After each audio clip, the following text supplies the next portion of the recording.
Sometimes you need to start right here at your plant. What a planner should not do.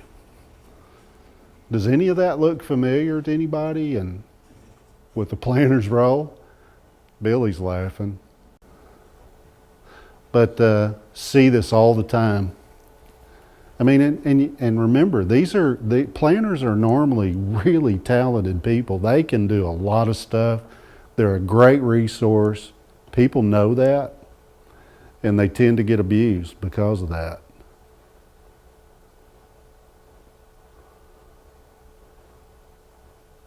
People want them to go find them parts. You know, sometimes they play a role in purchasing.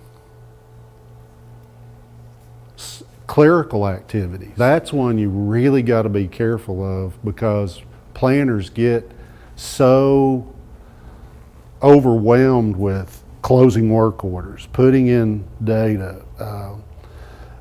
Just running reports. These clerical activities that just take so much time, and sometimes we have to take a step back and go, okay, what's really necessary? And if it is necessary, we may need to transfer that activity over to somebody else. And maybe they need a clerk assigned to them that helps them with some of that.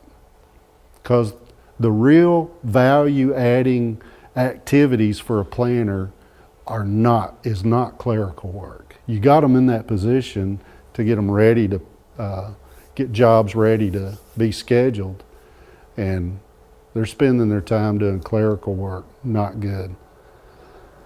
Number 7 says be an office planner. Behind the desk all day long. That's not a good deal for a planner. Seen it.